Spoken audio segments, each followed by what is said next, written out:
8th and 11th centuries, Christians and Muslims continued to fight each other.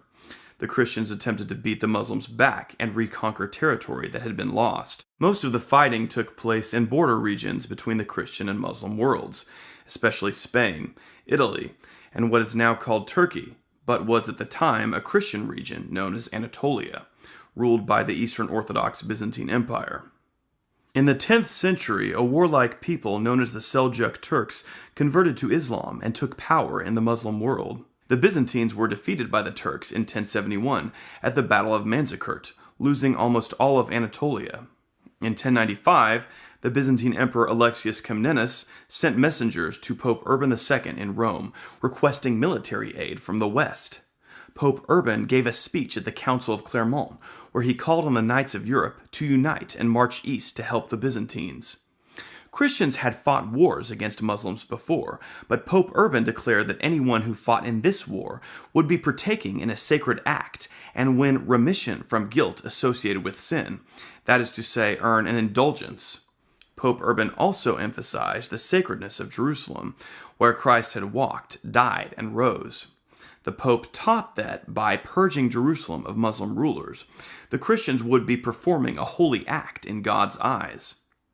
Essentially, the Pope envisioned crusaders as a new type of pilgrim, warrior pilgrims. The tradition of pilgrimage to the holy places in the East had long been a staple of life for medieval Europeans. Therefore, when the Pope suggested to European knights that they should conquer the holy city of Jerusalem and capture it for their own rule, this resonated with them deeply. Huge numbers of knights and common people organized and set out for the East. Several great lords at the time combined their armies for this mission, including Godfrey Bouillon, Raymond IV of Toulouse, and Bohemond. This was the First Crusade that ever occurred, and is now known as the First Crusade, 1096 to 1099.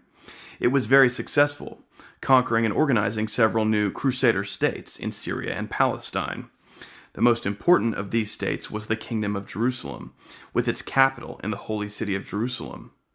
Over the course of the 12th and 13th centuries, Christians would continue to fight crusades against the Muslims in the Holy Land, with Jerusalem changing hands several times. During this same period, the popes would call many crusades in Spain and Portugal against the Muslim occupiers in those regions. Gradually, the Crusaders drove the Muslims out of the whole of the Iberian Peninsula. Also, the popes sanctioned crusades in the Baltic against the pagan people who dwelt in those territories, the Northern Crusades. While the Crusades in Spain and the Baltic succeeded, the campaigns in the Holy Land eventually began to fail, with the Muslims driving the Crusaders out of Syria and Palestine completely in 1291. In the 14th century, the Ottoman Turks came to power in the Islamic world and eventually grew to be the greatest power in Islamic history. Having driven the Christians out of the Holy Land, the Muslims conquered Constantinople and drove into Eastern Europe. During the early modern era, crusades were no longer about conquering the Holy Land, but trying to stop the powerful Ottomans from conquering Europe. The popes called crusades against the Ottoman advance, but many failed. The Ottoman Empire continued to grow, swallowing Christian Greece, Crimea, Wallachia, Hungary, Moldavia, and threatening to capture Austria and Italy. Conversely, the Crusades in Spain continued to go well, with Queen Isabel and King Fernando destroying the last Islamic hold in Granada in 1492. In the late 16th century, the tide began to turn again. European powers formed holy leagues, sanctioned with papal crusades. The Ottomans were defeated by a holy league at the Battle of Lepanto in 1571, and another holy league defeated the Ottomans decisively in 1683 at the Battle of Vienna, and 1697 at the Battle of Zenta. To recap, the era of crusading began in 1095 with the First Crusade, and continued roughly into the 17th century. A crusade had several defining characteristics, which distinguished it from another military expedition. 1. It was called by a pope. 2. Participants in a crusade earned an indulgence, remission of punishment associated with sins. And 3. A crusade was fought either to hold a sacred site or to expand or defend Christian borders. The First Crusade began to depart for the East in August 1096, with the blessing of Pope Urban II. Among the great lords marching at the heads of their armies was Godfrey Bouillon, the powerful Duke of Lower Lorraine, driven by his deep piety to rescue Jerusalem. Bohemond, a giant red-headed Norman, left southern Italy with a small but experienced force. The wealthiest man to take the cross was Raymond IV, Count of Toulouse, richer than the King of France, and leader of a vast host of southern French knights. The Crusaders converged on Constantinople, where they swore an oath to Alexius Comnenus to return any lands they captured from the Muslims to his empire. In exchange, the Crusaders were to receive military and provisional support from the Byzantines. Accompanied by a small Byzantine detachment under the general Tatikios, the Crusaders crossed the Bosporus into Asia Minor, where, in 1097, they besieged Turkish-occupied Nicaea, the city from whence was born the famous creed of the Christian faith. After defeating a Turkish relief force led by Kili Arslan, the Crusaders attacked the city with mangonels and a siege tower built by Count Raymond. A month later, the Turks surrendered, and Byzantine flags flew once more over Nicaea's walls. The Crusaders continued eastward, across the desolate plains of Asia Minor, hampered by the brutal heat of the sun. Bohemond's army marched ahead of Godfrey's and Raymond's, and by July, the Norman host had reached the ruins of Dorylaeum. Suddenly, Kili Arslan, who had been tracking Bohemond, attacked the Normans with his swift Turkish mounted archers. At first, the Crusaders suffered serious losses, but Bohemond ordered his men to dismount and form a protective encirclement around their horses and baggage. As a result, the light Turkish cavalry could no longer do them much damage. Suddenly, the armies of Raymond and Godfrey appeared and charged, crushing and scattering the Turks. The Crusaders now entered Syria and marched south. By October, they'd arrived before Antioch, the largest city in the Mediterranean world at that time, aside from Constantinople. Part of Antioch's walls hugged the treacherous Mount Silpius, and the sheer size of the city made it impossible for the army to fully surround it. Although they'd hoped to move on to Jerusalem in a few weeks, the Crusaders were detained by the siege through the winter, which brought hunger to the Latin camp. By the opening months of 1098, the Crusaders were no closer to entering Antioch, and desertions became rampant. Tatikios withdrew the Byzantine contingent, promising to return with reinforcements. By May, still no Byzantine army had arrived. But news reached the Crusaders that Kerbuga, a powerful Turkish emir from Baghdad, was on his way with a massive army ready to crush the Christian besiegers. It was at this point that Bohemond, who spoke fluent Greek, established contact with an Armenian guard named Firuz. On one of the towers on Antioch's walls, Firuz agreed to betray his tower to Bohemond. On the night of June 2nd, Bohemond moved a force before Firuz's tower under cover of darkness. Quickly seizing control of that section of the wall, Bohemond threw open a city gate to the army. The Crusaders poured into Antioch, slaughtering every Muslim they could find. By morning, they controlled the city. Only 2 days later, Kerbuga's host arrived and surrounded the city. Antioch was depleted of supplies. The Crusaders now faced starvation due to Kerbuga's blockade. However, on June 15, Peter Bartholomew, a priest in the following of Raymond of Toulouse, discovered in the Cathedral of St. Peter what he believed to be the holy lance that had pierced the side of Christ. This restored the confidence of the army. On June 28th, the Crusaders emerged from the city in battle formation.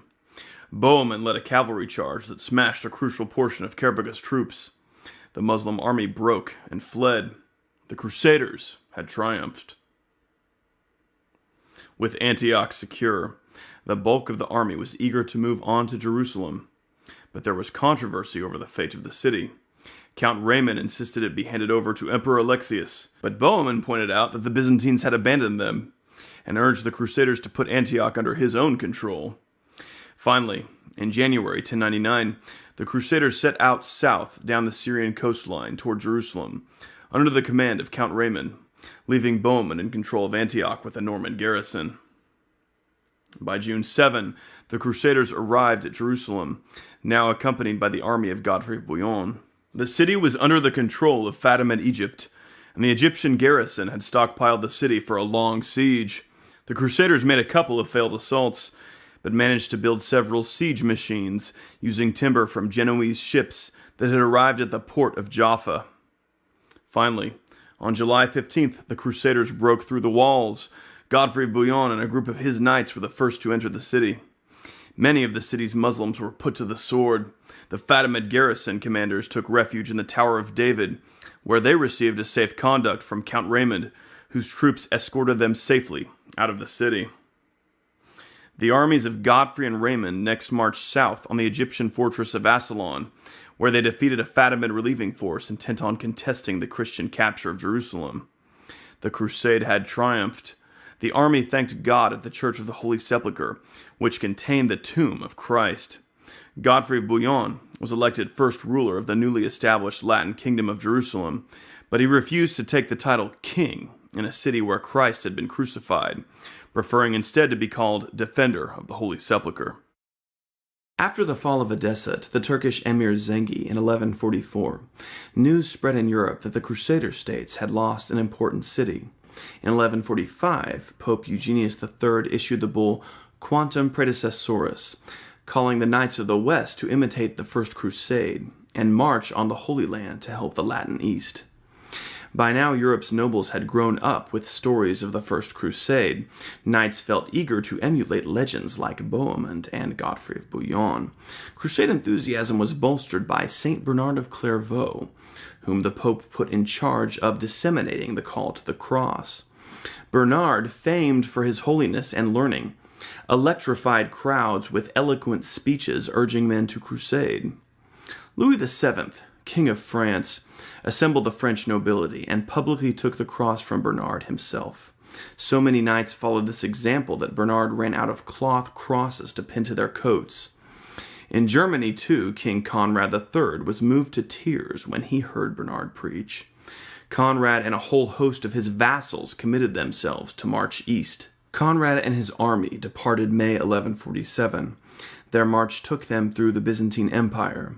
When Conrad's army arrived in Constantinople, Louis and the French were still a ways behind.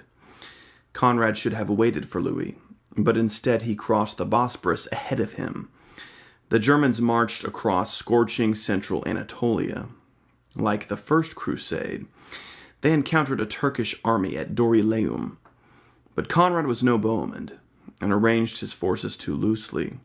The Germans were beaten, the bulk of the army lost.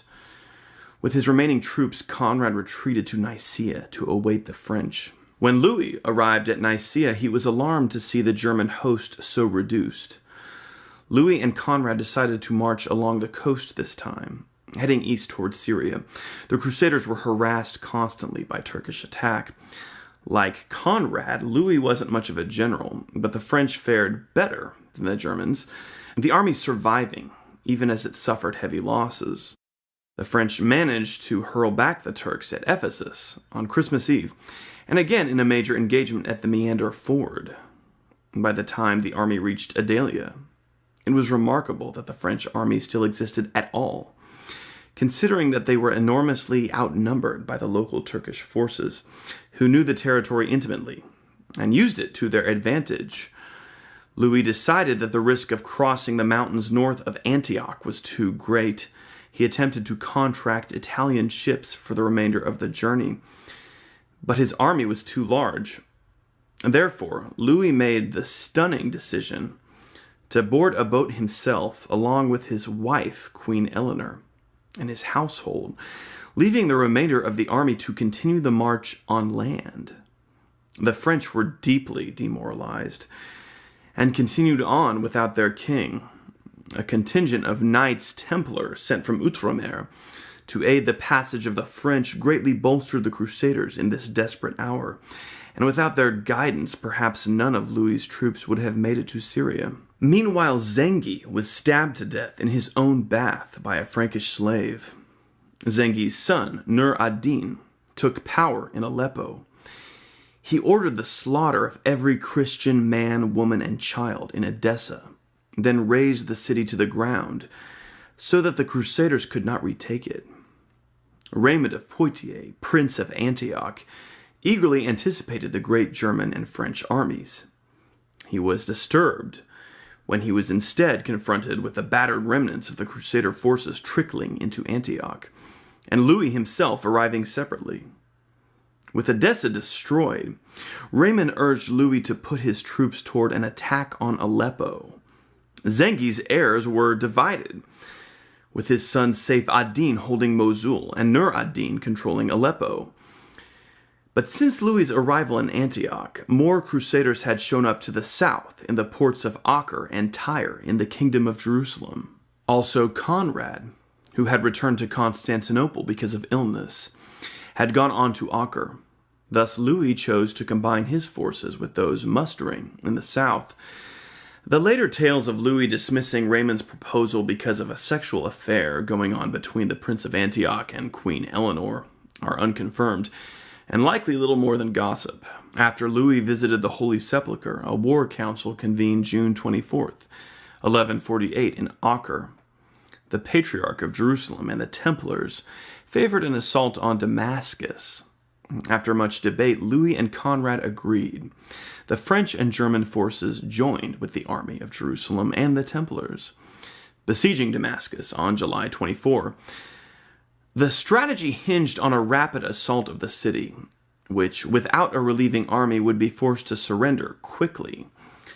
The Crusaders' plan relied on Nur ad-Din and Saif ad-Din being too occupied with mutual hostilities to intervene, but Zengi's sons had made a temporary truce and moved south with their joint armies, intent on preventing a Frankish takeover of Damascus. With the approach of so large a relieving force, the Crusaders recognized that their position was untenable. They withdrew on July 28th, only 4 days into the siege. Louis and Conrad returned home, while Jerusalem renewed her peace treaty with Damascus in 1149. News of the failure spread shock and sorrow all across Europe. Bernard of Clairvaux was devastated. Bernard, confident that God would manifest a victory, had pitched the crusade as a guaranteed success. Bernard's reputation for holiness survived, but he did receive considerable criticism across Europe for the failure of this enterprise, which he had endorsed so wholeheartedly. Both Louis and Conrad had proved to be poor generals, their lack of coordination with one another and poor arrangement of forces leading to the crucial losses in Anatolia.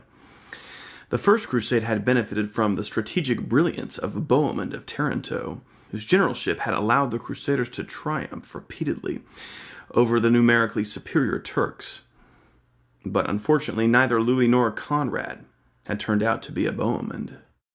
In 1187, Jerusalem, Acre, Jaffa, and nearly the whole of the Crusader kingdom save Tyre fell to Saladin. News of this sent shockwaves through Christendom. Pope Gregory VIII issued a crusade bull calling the Knights of Europe to aid the Christians in the East by defeating Saladin. Richard the Lionheart, crowned King of England in 1189, vowed to lead an army to the Holy Land. King Philip II of France also took the cross. The army Richard raised was better supplied and larger than Philip's contingent. Well-spoken, well-educated, tall, physically powerful, and an accomplished general, warrior, and poet, Richard epitomized the chivalric ideal. Philip and Richard transported their armies by sea. Philip arrived at the port city Acre ahead of Richard on April 10, 1191, where a Crusader army led by Guy of Lusignan was already besieging the city. Saladin himself besieged the besiegers, harassing them with his forces camped behind them. Meanwhile, a storm disrupted Richard's fleet, and a few ships wrecked on the island of Cyprus. Cyprus, lying just west of the Syrian coast, was currently ruled by Isaac Comnenus, an ally to Saladin. Isaac sent troops to plunder Richard's ships. When Richard arrived with the main fleet, he landed his army and immediately attacked Isaac, his superior knights making quick work of Isaac's men. By May, Richard had conquered the whole of the island, and Isaac was in chains. Richard used Cyprus as a supply source throughout the crusade. Richard arrived at Acre with much fanfare, his galleys sinking a Muslim supply ship bound for the city. The Crusaders attacked Acre with renewed vigor, Richard bombarding the walls with siege engines. On July 12th, the Muslim garrison asked for terms. Richard and Philip promised to release the men who had defended Acre in exchange for 200,000 dinars, though Saladin asked for time to raise funds. While the Crusaders settled into Acre, the deadline for Saladin's payment arrived, but the Sultan asked for more time. Richard agreed. Yet when the next deadline passed, Saladin still stalled. Richard, perceiving that Saladin was more interested in delaying the crusade than in redeeming his troops, called Saladin's bluff and executed the Muslim prisoners on August 20th. With Acre back in Christian hands, King Philip considered his vow fulfilled. Against Richard's objections, King Philip returned to France, though he left the bulk of the French army behind. Now Richard alone commanded the crusade. He determined next to take Jaffa and marched south along the coast.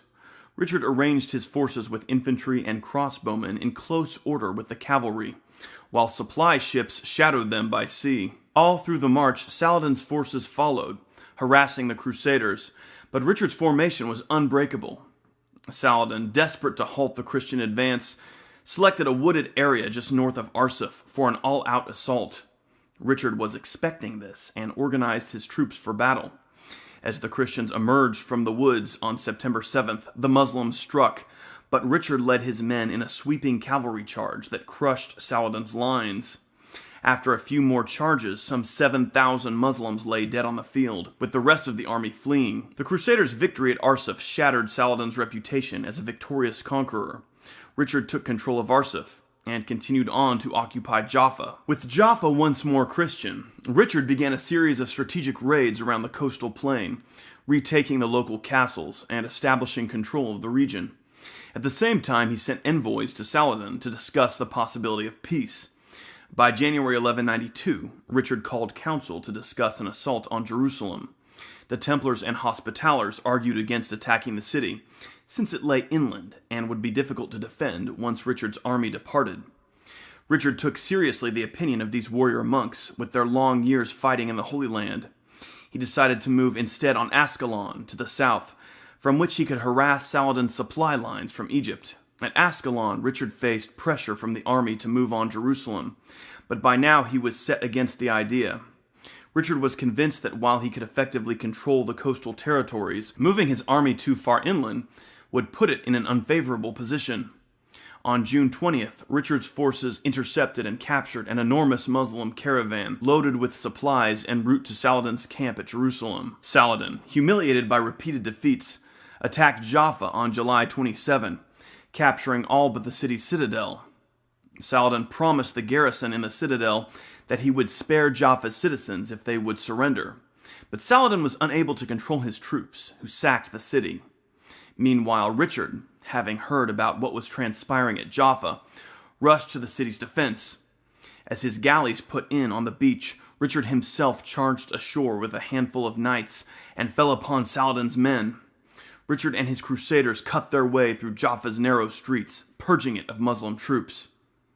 On August 5th, Saladin tried to dislodge Richard from the city. Richard was ready, having drawn up his little army in formation before Jaffa. Although the Crusaders were heavily outnumbered, Richard and his knights quickly cut down Saladin's advance guard. The rest of the Muslim troops, amazingly, just stood there, terrified to make a move against the King of England. In mockery of Saladin's impotence, Richard himself rode up and down the Muslim lines, his lance raised, daring the Muslims to attack him. They would not. Richard's victory at Jaffa would be the final act of the Third Crusade. On September 2nd, Richard and Saladin concluded the Treaty of Ramla, which recognized the Crusader territories stretching along the coast from Jaffa to Acre to Tyre, as well as the island of Cyprus, and a 3-year peace with Saladin's kingdom. Saladin also agreed to allow unarmed Christian pilgrims to visit Jerusalem. Both sides agreed that Ascalon would be demolished. Historian Thomas Madden says that the Third Crusade was, by almost any measure, a highly successful expedition.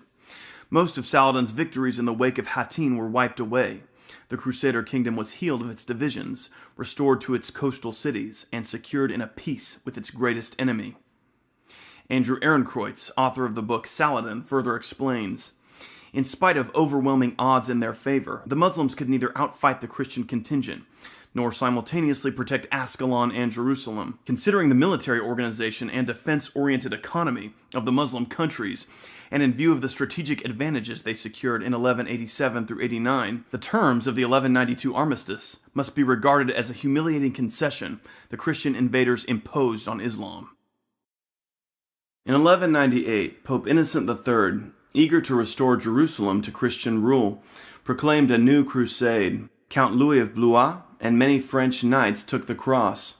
In 1200, the illustrious Count Baldwin IX of Flanders also vowed to lead a force to the east, as did Boniface of Montferrat.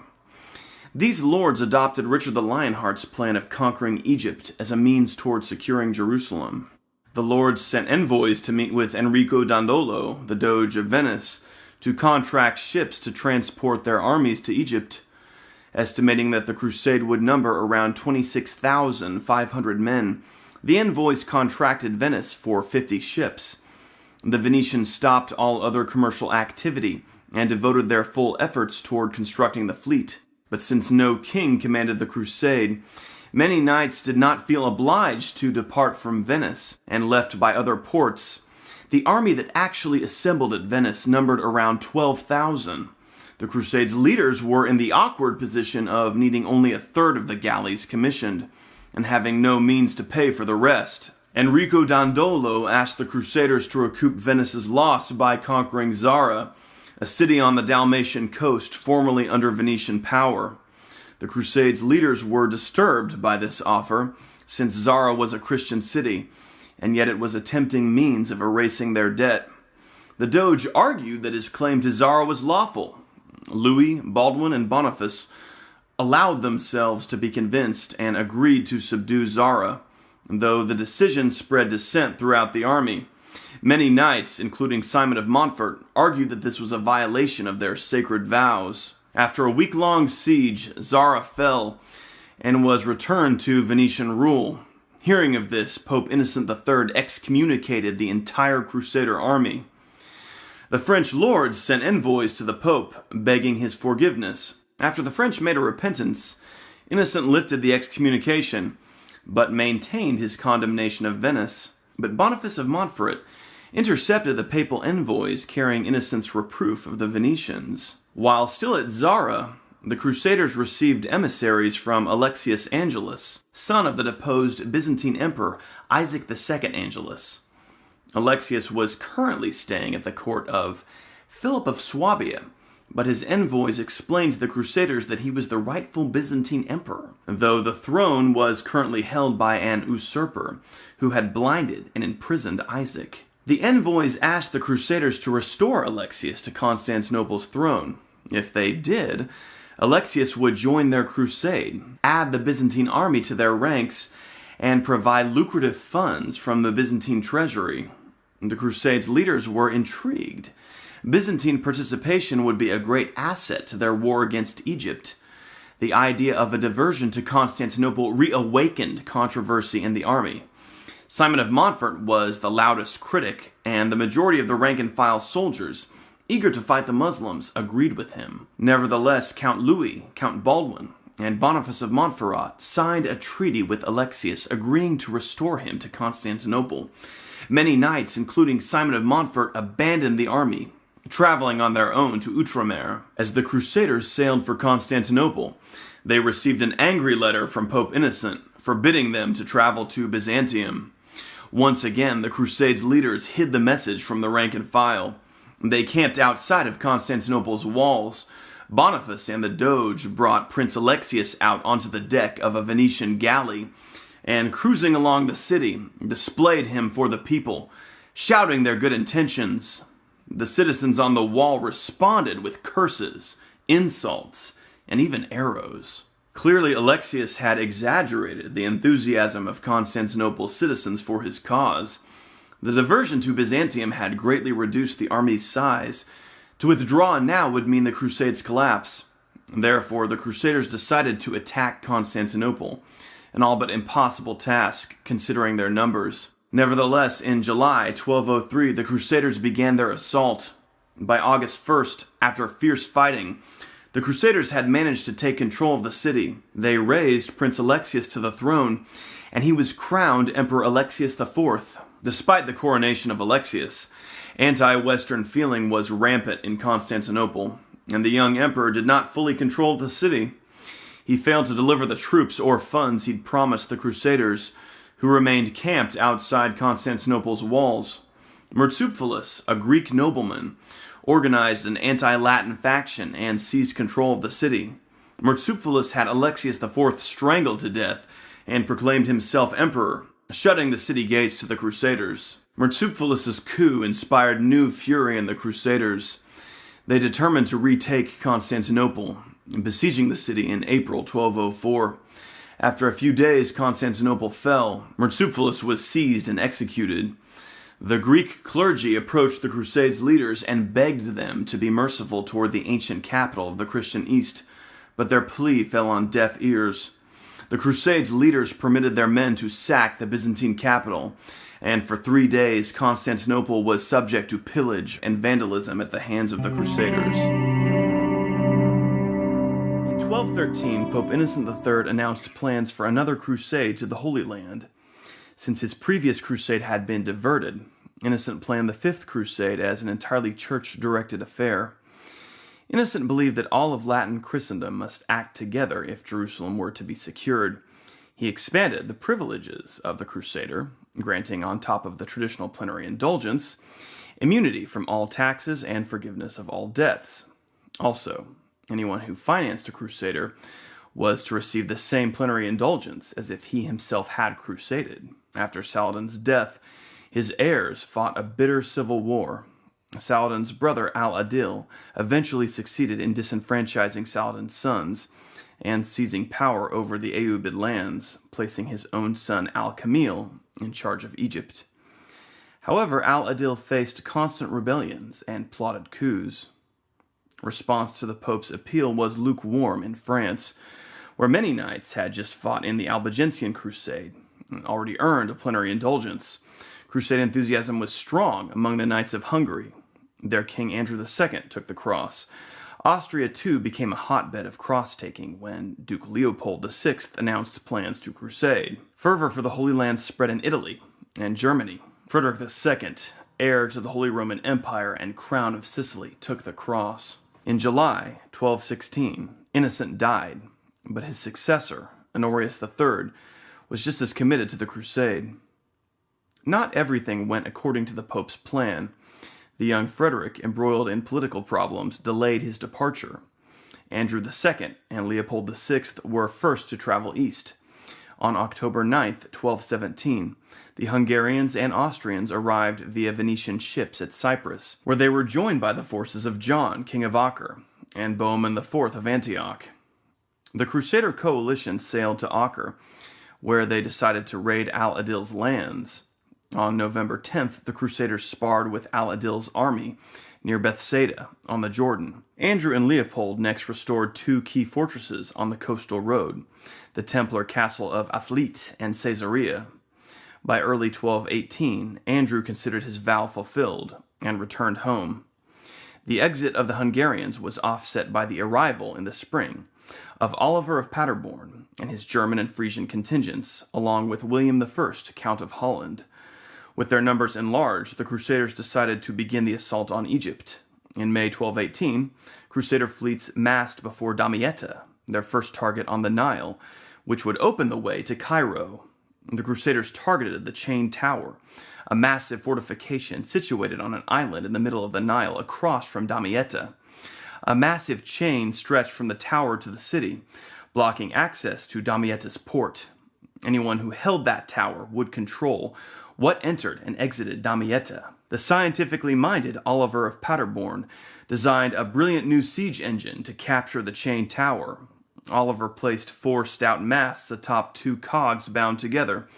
On top of the masts was a wooden fortress with a rotating scaling ladder, operated by a complex pulley system.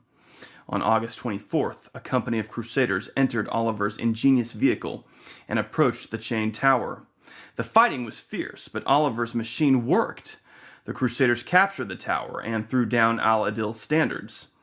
Damietta was now cut off from the outside world. Meanwhile, Al-Adil died. As usual, the Ayyubid Empire was once again split into competing factions, now among Al-Adil's sons, with Al-Kamil ruling Egypt. In the Latin camp, the papal legate, Portuguese Cardinal Pelagius of Albano, arrived to assume leadership of the crusade, in accordance with Pope Innocent's original plan. Al-Kamil decided to offer the Crusaders a deal: Jerusalem, in exchange for their departure from Egypt. King John favored accepting this offer, but Pelagius refused, unless it also included Kerak and the Kingdom of Jerusalem's other former castles east of the Jordan. Al-Kamil refused to include these strategically important sites, and so Pelagius rejected the offer. This angered many of the Crusade's knights, who considered Jerusalem their most important goal. William of Holland withdrew with his knights at once. Pelagius insisted that only the conquest of Egypt would secure Jerusalem. The siege of Damietta wore on through 1219. By November, the Muslim garrison was exhausted beyond resistance, and the Crusaders captured the city. Al-Kamil retreated south upriver to Mansoura to block the way to Cairo. Throughout 1220, there was no fighting, with the Crusaders stalled in Damietta.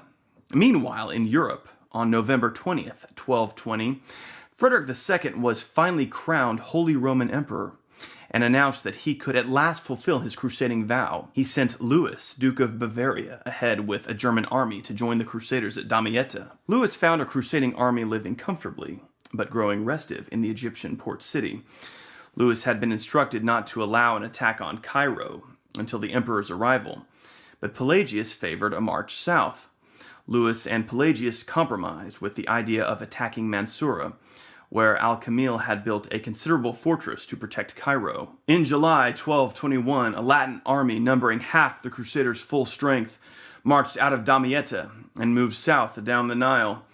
Meanwhile, Al-Kamil's brothers in Syria had finally recognized the danger posed by the Crusaders and united with their brother. A large Ayyubid army assembled at Mansoura. Pelagius ignored King John's advice about positioning the Latin forces. John, who understood the Nile well, knew what locations were vulnerable to flooding. By August, the rising river did threaten the Crusaders. After intense fighting with the Ayyubids, Pelagius realized too late that his position was not tenable. He tried to withdraw the army north back toward Damietta, but by now Al-Kamil had managed to position an army on the Nile to block the Crusaders' way. In this critical moment, King John took control of the army and arranged it solidly enough for a desperate last stand. As usual, the Templars greatly bolstered the Crusaders' tactical integrity, and it's possible that without the Templars' presence, Al-Kamil's troops might have been able to completely break up the Crusaders' position. Al-Kamil's brothers favored a decisive battle with the Latin army, but Al-Kamil wisely saw the problem in this. Even if he did annihilate the Crusaders at Mansoura, half the Latin army remained safely inside of Damietta, which could continue to act as a rallying point for more European Crusaders. Instead, Al-Kamil offered the trapped Latin army generous terms. Surrender Damietta, and the whole of the Christian army could depart with their lives. Pelagius and Louis had no choice but to accept. Indeed, they considered themselves fortunate to be able to save their men. Back in Damietta, more of Frederick's troops had just arrived, horrified to learn that Damietta was about to be returned to the Muslims. There was much anger that the Crusaders had moved south before the arrival of the emperor. Once Al-Kamil had re-established control of Damietta, he struck an 8-year truce with the Crusaders. So ended the Fifth Crusade. In 1225, Frederick II, Holy Roman Emperor, married Isabella, daughter of John, the King of Frankish Outremer. Thus, Frederick was now poised to add King of Jerusalem to his long list of titles. But it was now 10 years since Frederick had taken the cross, and Pope Honorius III was growing impatient of his delays. Meanwhile, in the Ayyubid kingdom in Egypt and Syria, Saladin's heirs had rent his empire asunder with internal feuding. After the Fifth Crusade, Al-Kamil, Sultan of Egypt, settled into open hostilities with his brother, Al-Muazzam, in Damascus. All this was watched by Frederick II, the supremely gifted politician. He saw in Ayyubid divisions an opportunity. Al-Kamil, keenly aware of Frederick's talents, was convinced that the emperor intended to play Al-Muazzam against him. To stall this possibility, the Sultan of Egypt sent an envoy, Fakhr al-Din, to Frederick's court with lavish gifts to charm the emperor. But Fakhr al-Din was perhaps more charmed by the brilliant Frederick, a highly cultured man who wrote one of the 13th century's most important works on falconry. The two struck up a friendship, discussing philosophy, religion, and science. Fakhr al-Din explained to Frederick that Al-Kamil would surrender Jerusalem if Frederick promised not to lead a crusade to Egypt. When Honorius died in 1227, St. Peter's new heir, Pope Gregory IX, delivered to Frederick an ultimatum: crusade, or be excommunicated. Illness prevented the emperor from departing that year, but the Pope would have no excuse and made good on his threat in September. Frederick announced that, excommunicated or not, next year he would raise an army and crusade. At the end of June 1228, Frederick's army was ready, and he sailed east. The Pope wrote ahead to Acre, informing the Patriarch Gerald, the Templars, and the Hospitallers that Frederick, as an excommunicant, was not to be aided. When Frederick arrived in Acre, the reception he received was divided. The men of his own territory, Italians, Germans, Normans, and the Teutonic Knights, all pledged themselves to Frederick's cause, though the Templars and Hospitallers shunned him. Immediately, Frederick sent envoys to Al-Kamil, explaining that he would accept the Sultan's offer of Jerusalem. Al-Kamil replied with a stream of diplomats bearing gifts to Frederick, trying to stall for time. In fact, Al-Kamil was occupied in besieging Damascus, which was held by the heirs of his brother Al-Mu'azzam. Al-Kamil hoped that if he could delay Frederick long enough to subdue Damascus, he would then have the military strength to forcibly expel Frederick's army. In particular, Al-Kamil was concerned about Frederick's fleet, which was a serious threat to Egypt. Of course, Frederick recognized what Al-Kamil intended and vowed to take Jerusalem before Damascus fell. The Templars and Hospitallers, impressed by this, followed Frederick to Jaffa, where the emperor restored the city's damaged fortifications and prepared his army for an attack on Jerusalem. Well, this got Al-Kamil's attention. The Sultan knew that if Frederick attacked Palestine, he would have to lift the siege of Damascus and divert troops to meet Frederick. Al-Kamil sent envoys to Frederick, offering to surrender to the emperor Jerusalem, Bethlehem, and Nazareth. Al-Kamil also proposed a 10-year truce with the Crusaders. Frederick accepted and agreed to allow all Muslim citizens to retain their property in Jerusalem, as well as their holy sites of Al-Aqsa Mosque and the Dome of the Rock. The Treaty of Jaffa was finalized. Al-Kamil's garrison withdrew from Jerusalem, while Frederick and his army took control of the city. Frederick entered the Church of the Holy Sepulchre, where he crowned himself King of Jerusalem. The Arab sources imply that Frederick promised Al-Kamil not to restore Jerusalem's defensive fortifications. But historian David Abulafia says, the city's fortifications were gradually restored. Deeply pious, Louis IX, King of France, was devastated by news that Jerusalem had fallen to the Muslims again in 1244, and vowed to lead an army to the holy city's relief. Louis had ample means to accomplish this, for the Kingdom of France had reached a point of considerable wealth. Louis took meticulous care to personally ensure that his crusade was well-financed, well-provisioned, and well-planned. Genoese fleets transported the French forces, and food and supplies were stockpiled on Cyprus in anticipation of the Crusade's arrival. On August 25th, 1248, Louis's fleet sailed, arriving on Cyprus by September. The French king announced that he intended to campaign in Egypt, drawing on the now standard wisdom that the conqueror of Cairo would control Jerusalem. Louis held long sessions with his war council, going over the events of the Fifth Crusade, trying to ensure that his own strategy would avoid its errors. Louis's fleet departed Cyprus in May 1249, arriving at Damietta on June 4. The Sultan of Egypt, As-Salih, positioned an army on the west bank to prevent a French landing, but Louis's galleys were equipped to open on the beach and allow the knights to charge straight onto the land. As-Salih's troops retreated before the heavy French cavalry, while the garrison of Damietta panicked and fled. Thus, Louis was able to immediately occupy the city. As-Salih established his forces south of Damietta at Mansoura, Meanwhile, Louis decided to advance on Cairo, and on November 20th, the French began a slow march south down the Nile, establishing bases all along the way to avoid being cut off from Damietta like the Fifth Crusade. Suddenly, As-Salih fell ill and died, while the Sultan's men sent for As-Salih's heir, who was in Syria. The Emir Fakhr al-Din organized opposition to the Crusaders. An Egyptian trader came before Louis to reveal the location of a ford downriver. Louis dispatched Robert of Artois with a detachment to make a surprise attack on Fakhr al-Din's camp before Mansoura. Robert achieved total surprise and destroyed Fakhr al-Din's force, killing the emir himself, but then rashly ordered an assault on Mansoura before Louis could join him with the main body. Mansoura's garrison defeated Robert, by which time Egyptian reinforcements arrived to confront the main Crusader army. In the following battle, Louis's forces suffered a serious defeat that so reduced their numbers that an attack on Cairo was now unthinkable. Illness spread through the French army. The new Sultan, Turan Shah, arrived and managed to cut off the supply lines to Damietta. Louis's crusade was now in exactly the same position as the Fifth Crusade had been at its most desperate hour, but in a far weaker condition. Turan Shah slaughtered the Christian infantry, who would bring no ransom, but captured Louis and his high-ranking knights. Soon after this, the Sultan's own Mamluk officers revolted suddenly and overthrew the Ayyubid regime, stabbing Turan Shah to death. The Mamluks negotiated with the French occupying Damietta. An enormous ransom for the king was raised. On May 6th, Damietta was surrendered to the Mamluks, and the king, along with a good portion of the upper nobility, were released from captivity.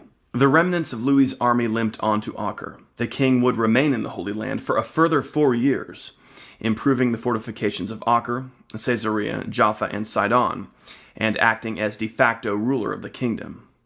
Although his crusade had failed, Louis's presence in Outremer proved incredibly harmonizing, since everyone trusted him. During his brief stay, the usual quarreling factions were united in purpose. Louis established a permanent French garrison at Acre to bolster the city's staff of Templars, Hospitallers, and secular troops. Then finally, in 1254, he returned home. The Mamluk Baybars became Sultan of Egypt in 1260 and embarked on a decade of conquests in the Crusader kingdom, capturing Arsuf, Caesarea, Safad, and Jaffa.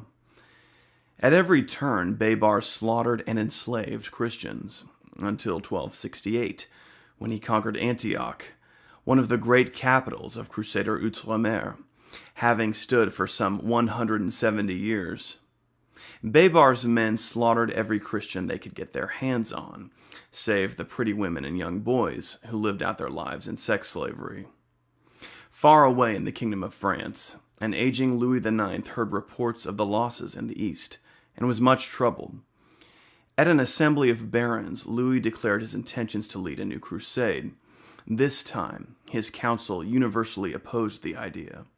Most of Louis's knights believed his crusading dreams were the ideals of a youth that the king should have long ago set aside. As usual, the king was undeterred, and with the Pope's aid, set about organizing a new crusade.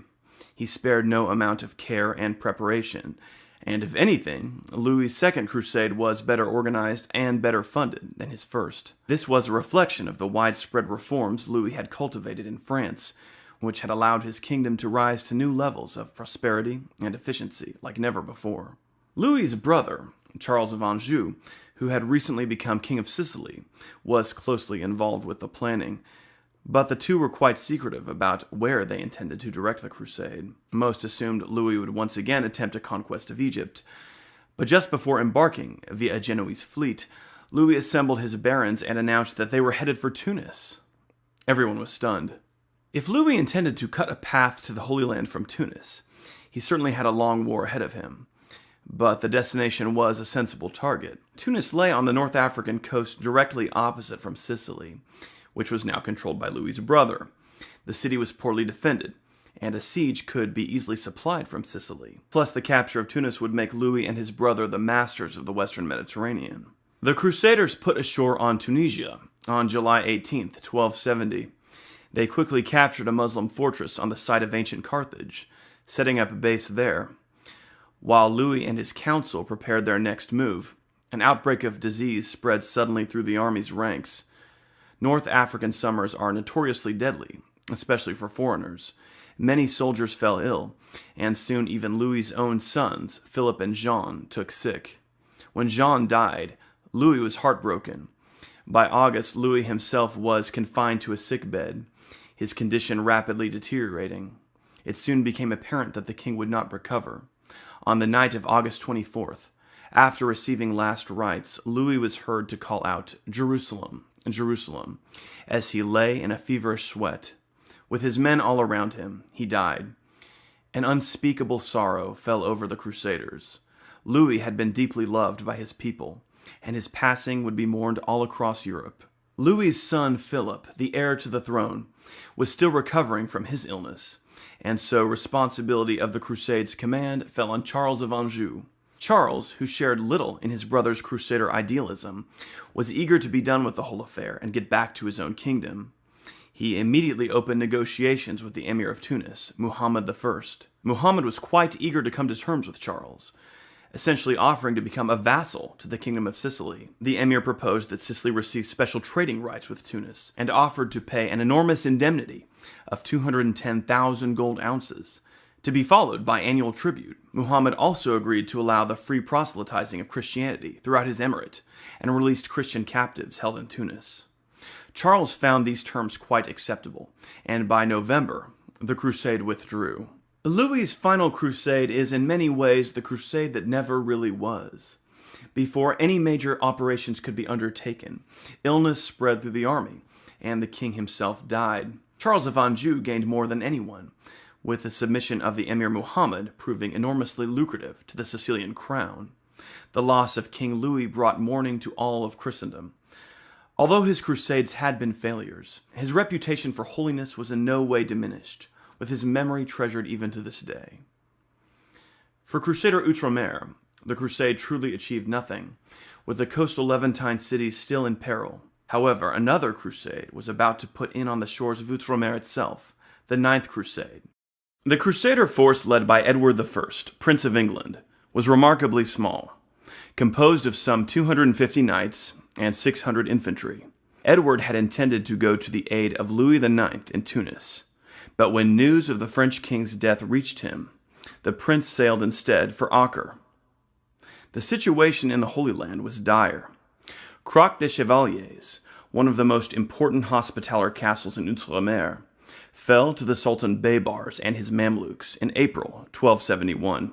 Edward's ships put into Acre in May, just as Baybars was besieging Tripoli, which was filled with thousands of Christian refugees. A French contingent, led by Charles of Naples, arrived to bolster the English army. Edward immediately led the Christian forces in a counterattack, successfully disrupting the Mamluk supply lines. Baybars was forced to withdraw in defeat, and Tripoli was saved. Edward now sent an embassy to the Mongol conqueror of Persia, Abaga, who despised the Mamluks. On September 4th, Edward received a reply from Abaga, stating that he was eager to engage in joint operations against the Muslims. Next, more English troops arrived at Acre, under the command of Edward's younger brother, Edmund, famous for his prowess in battle. Hugh III, King of Cyprus, also showed up with his forces. His army swelled. Edward led a successful raid on the Mamluk-held town of Kakun, while the Mongols devastated the land around Aleppo. However, internal troubles within the Mongol state drew Abaga's attention away from Mamluk territory, and his troops withdrew. Baybars recognized the crucial role Cyprus had played in the defeat of his siege at Tripoli. Therefore, with the goal of destroying the Crusaders' supply lines, the Mamluk Sultan launched a surprise naval invasion of Cyprus, while Edward and the rest of the Christian army was still at Acre. The Mamluk ships attempted a night landing on the port before Limassol, but due to a combination of choppy waters and the crew's unfamiliarity with the port, all the vessels wrecked on the rocks. Some 1,800 Muslim troops were killed or captured by the Cypriots, and the ships plundered. Edward recognized that, considering the fewness of his troops and the enormity of the Mamluk power, further offensive actions were out of the question. He immediately sent a delegation to Baybars to begin negotiating a truce. The Sultan, eager to be rid of Edward and his troublesome crusade, was quite receptive. Edward's goal was to conclude a 10-year truce, settle the political squabbles between the Ibelins and Hugh III of Cyprus, then returned to Europe to muster support for a large-scale crusade against the Mamluks. In May 1272, a treaty was struck at Caesarea, which specified the 10-year truce that Edward had wanted. Prince Edmund then departed for England, but Edward's regions. Gradually, the Crusaders drove the Muslims out of the whole of the Iberian Peninsula. Also, the Pope sanctioned crusades in the Baltic against the pagan people who dwelt in those territories, the Northern Crusades.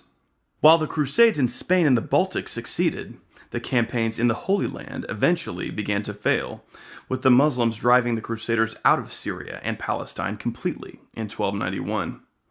In the 14th century, the Ottoman Turks came to power in the Islamic world and eventually grew to be the greatest power in Islamic history. Having driven the Christians out of the Holy Land, the Muslims conquered Constantinople and drove into Eastern Europe.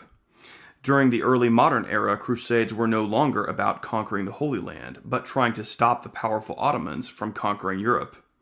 The popes called crusades against the Ottoman advance, but many failed. The Ottoman Empire continued to grow, swallowing Christian Greece, Crimea, Wallachia, Hungary, Moldavia, and threatening to capture Austria and Italy. Conversely, the Crusades in Spain continued to go well, with Queen Isabel and King Fernando destroying the last Islamic hold in Granada in 1492. In the late 16th century, the tide began to turn again. European powers formed holy leagues in Jerusalem of Muslim rulers. The Christians would be performing a holy act in God's eyes. Essentially, the Pope envisioned crusaders as a new type of pilgrim, warrior pilgrims. The tradition of pilgrimage to the holy places in the East had long been a staple of life for medieval Europeans. Therefore, when the Pope suggested to European knights that they should conquer the holy city of Jerusalem and capture it for their own rule, this resonated with them deeply. Huge numbers of knights and common people organized and set out for the East. Several great lords at the time combined their armies for this mission, including Godfrey Bouillon, Raymond IV of Toulouse, and Bohemond. This was the first crusade that ever occurred, and is now known as the First Crusade, 1096 to 1099. It was very successful, conquering and organizing several new Crusader states in Syria and Palestine. The most important of these states was the Kingdom of Jerusalem, with its capital in the holy city of Jerusalem. Over the course of the 12th and 13th centuries, Christians would continue to fight crusades against the Muslims in the Holy Land, with Jerusalem changing hands several times. During this same period, the popes would call many crusades in Spain and Portugal against the Muslim occupiers. In those 8th and 11th centuries, Christians and Muslims continued to fight each other. The Christians attempted to beat the Muslims back and reconquer territory that had been lost. Most of the fighting took place in border regions between the Christian and Muslim worlds, especially Spain, Italy, and what is now called Turkey, but was at the time a Christian region known as Anatolia, ruled by the Eastern Orthodox Byzantine Empire. In the 10th century, a warlike people known as the Seljuk Turks converted to Islam and took power in the Muslim world. The Byzantines were defeated by the Turks in 1071 at the Battle of Manzikert, losing almost all of Anatolia. In 1095, the Byzantine Emperor Alexius Comnenus sent messengers to Pope Urban II in Rome, requesting military aid from the West. Pope Urban gave a speech at the Council of Clermont, where he called on the knights of Europe to unite and march east to help the Byzantines.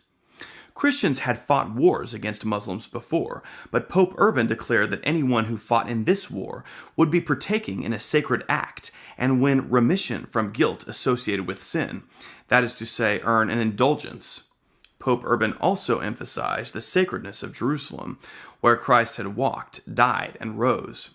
The Pope taught that by purging richer than the King of France and leader of a vast host of southern French knights.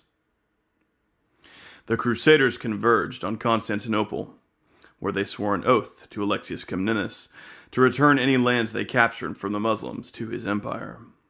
In exchange, the Crusaders were to receive military and provisional support from the Byzantines, accompanied by a small Byzantine detachment under the general Tatikios. The Crusaders crossed the Bosporus into Asia Minor, where, in 1097, they besieged Turkish-occupied Nicaea, the city from whence was born the famous creed of the Christian faith. After defeating a Turkish relief force led by Kili Arslan, The Crusaders attacked the city with mangonels and a siege tower built by Count Raymond. A month later, the Turks surrendered, and Byzantine flags flew once more over Nicaea's walls. The Crusaders continued eastward, across the desolate plains of Asia Minor, hampered by the brutal heat of the sun. Bohemund's army marched ahead of Godfrey's and Raymond's, and by July, the Norman host had reached the ruins of Dorylaeum. Suddenly, Kili Arslan, who had been tracking Bohemund, attacked the Normans, sanctioned with papal crusades. The Ottomans were defeated by a Holy League at the Battle of Lepanto in 1571, and another Holy League defeated the Ottomans decisively in 1683 at the Battle of Vienna and 1697 at the Battle of Zenta. To recap, the era of crusading began in 1095 with the First Crusade and continued roughly into the 17th century. A crusade had several defining characteristics, which distinguished it from another military expedition. 1. It was called by a pope. 2. Participants in a crusade earned an indulgence, remission of punishment associated with sins. And 3. A crusade was fought either to hold a sacred site or to expand or defend Christian borders. The First Crusade began to depart for the east in August 1096, with the blessing of Pope Urban II. Among the great lords marching at the heads of their armies was Godfrey of Bouillon, the powerful Duke of Lower Lorraine, driven by his deep piety to rescue Jerusalem. Bohemund, a giant red-headed Norman, left southern Italy with a small but experienced force. The wealthiest man to take the cross was Raymond IV, Count of Toulouse.